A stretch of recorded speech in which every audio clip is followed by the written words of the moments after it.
नमस्कार दोस्तों, मैं सुजीत पांडे आप सभी का बहुत बहुत स्वागत करता हूं। दोस्तों, आज हम पढ़ने वाले हैं मानव शरीर से संबंधित एमसीक्यू। एक एक करके हम देखेंगे जो एग्जाम में आए हुए एमसीक्यू हैं। पहला क्वेश्चन आपको स्क्रीन पर दिख ही रहा है। शरीर की सबसे बड़ी ग्रंथि कौन है? क्या हो जाएगा सही आंसर? लार ग्रंथि, थायराइड, यकृत या फिर आमाशय? तो सही आंसर हो जाएगा आपका यकृत। शरीर की सबसे बड़ी ग्रंथि यकृत है। अगला प्रश्न देख लेते हैं। मनुष्य में मादा जनन अंग से किस हार्मोन का स्त्राव होता है? चार ऑप्शन आपके सामने हैं। क्या हो जाएगा सही आंसर? तो देख लेते हैं इसका आंसर। मनुष्य में मादा जनन अंग से रिलैक्सिन हार्मोन का स्त्राव होता है। ऑप्शन नंबर सी यहां पर सही हो जाएगा। अगला प्रश्न देख लेते हैं। मनुष्य में ऐच्छिक गतियों का नियंत्रण किसके द्वारा होता है? चार ऑप्शन है, सेरिब्रम, थायराइड, सेरिबेलम या फिर इनमें से कोई नहीं। तो चलिए जान लेते हैं सही आंसर क्या हो जाएगा इस प्रश्न का। इस प्रश्न का सही आंसर है ऑप्शन नंबर ए, सेरिब्रम। मनुष्य में ऐच्छिक गतियों का नियंत्रण सेरिब्रम के द्वारा होता है। अगला प्रश्न ये रहा आपकी स्क्रीन पर। शरीर का तापक्रम कहाँ नियंत्रित होता है? शरीर का तापक्रम कहाँ नियंत्रित होता है? क्या हो जाएगा इस प्रश्न का सही आंसर? तो शरीर का तापक्रम हाइपोथैलेमस में नियंत्रित होता है। अगला प्रश्न देख लीजिए, ये रहा आपकी स्क्रीन पर। अमीबा में भोजन का अंतःग्रहण किसके द्वारा होता है? अमीबा में भोजन का अंतर्ग्रहण किसके द्वारा होता है? सही आंसर हो जाएगा कूटपाद। ऑप्शन नंबर ए यहां पर सही आंसर हो जाएगा। अगला प्रश्न देख लेते हैं। निम्न में से कौन सा एंजाइम लार में पाया जाता है? तो चार ऑप्शन जो दिए हुए हैं, इनमें से लार में पाए जाने वाला एंजाइम कौन सा है? ऑप्शन नंबर सी, टाइलिन यहां पर सही आंसर हो जाएगा। अगला प्रश्न देख लेते हैं। नेक्स्ट प्रश्न। वह प्रक्रिया जिसके द्वारा मनुष्य श्वास ग्रहण करता है तथा छोड़ता है क्या कहलाती है? बताइए।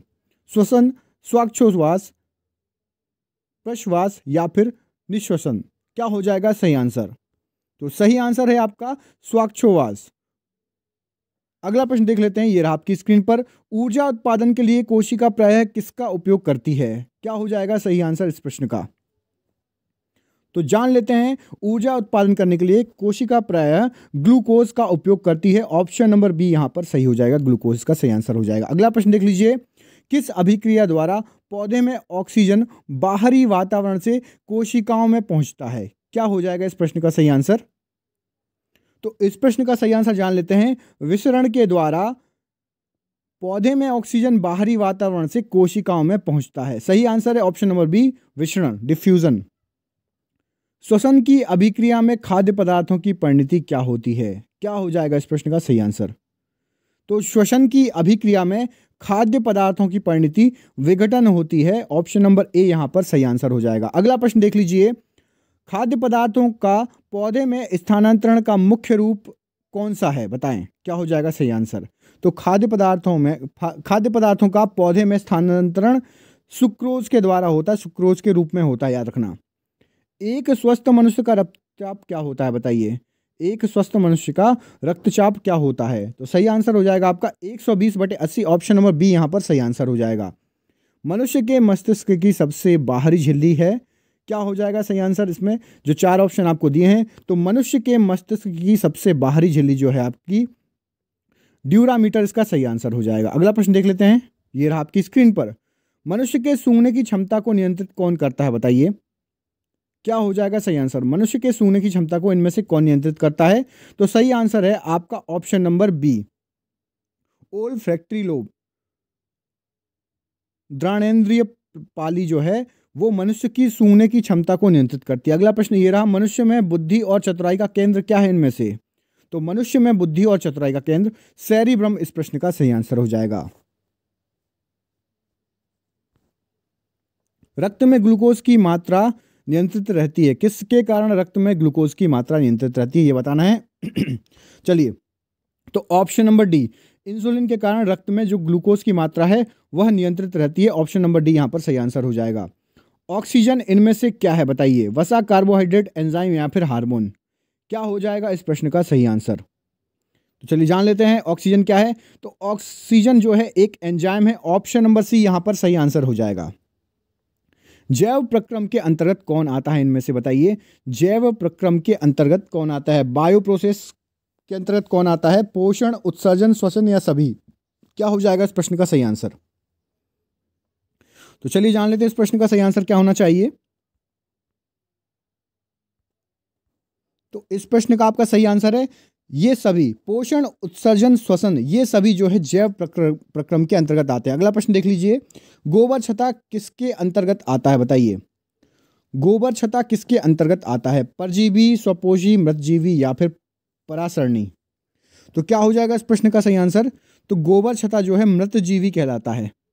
मृतजीवी इसका बिल्कुल सही आंसर हो जाएगा। अगला प्रश्न देख लीजिए, वायुमंडल में सामान्यतः CO2 पाया जाता है, कितने प्रतिशत कार्बन डाइऑक्साइड वायुमंडल की बात हो रही है पाई जाती है बताइए। 78, 21, 4 या फिर 0.03। क्या हो जाएगा इस प्रश्न का सही आंसर? तो सही आंसर है आपका 0.03% CO2 पाया जाता है वायुमंडल में। ठीक है। छाया में पनपने वाले पौधे को क्या कहते हैं? जो पौधे धूप नहीं सह पाते, छाया में ही पनपते हैं, उनको क्या कहते हैं बताइए। क्या हो जाएगा सही आंसर? 4 ऑप्शन आपके सामने, चारों ऑप्शन है। तो सियोकाइट्स, सियोकाइट्स इसका सही आंसर हो जाएगा। छाया में पनपने वाले पौधों को सियोकाइट्स कहा जाता है। अगला प्रश्न देख लेते हैं, मनुष्य में मुख्य श्वसन अंग क्या है? इनमें से श्वसन अंग की बात हो रही है बताइए। रेस्पिरेटरी ऑर्गन की बात हो रही है, फेफड़ा, नाक, ट्रैकिया या फिर क्लोम। क्या हो जाएगा सही आंसर? तो सही आंसर है आपके लंग्स। फेफड़े जो हैं श्वसन अंग का मुख्य स्रोत हैं। ठीक है। अगला प्रश्न देखिए, निम्न में से कौन सी बीमारी श्वसन तंत्र से संबंधित है? क्या हो जाएगा सही आंसर? डायरिया, टीबी, निमोनिया या फिर बी और सी दोनों। क्या हो जाएगा सही आंसर? चलिए इसका आंसर जान लेते हैं। तो इसका सही आंसर है टीबी भी और निमोनिया, बी और सी दोनों जो हैं श्वसन तंत्र से संबंधित है, याद रखना। ठीक है। अगला प्रश्न देख लो, उच्च रक्तचाप की अवस्था को क्या कहते हैं बताइए। उच्च रक्तचाप की अवस्था को क्या कहते हैं? इनमें से हाइपोटेंशन, पक्षाघात, हाइपरटेंशन या फिर इनमें से कोई नहीं। क्या हो जाएगा सही आंसर? तो इस प्रश्न का सही आंसर आपका हाइपरटेंशन कहते हैं उच्च रक्तचाप की अवस्था को। ठीक है। मछलियों में उत्सर्जी पदार्थ क्या है बताइए। मछलियों में उत्सर्जी पदार्थ इनमें से क्या है? अमीनो अम्ल, यूरिक अम्ल, यूरिया या फिर अमोनिया। क्या हो जाएगा इस प्रश्न का सही आंसर? मछलियों में उत्सर्जी पदार्थ क्या है? तो इस प्रश्न का सही आंसर है आपका अमोनिया। मछलियों में उत्सर्जी पदार्थ अमोनिया है। अगला प्रश्न देख लेते हैं, पौधों में आवश्यकता से अधिक जल किस प्रक्रिया द्वारा बाहर निकाला जाता है बताइए।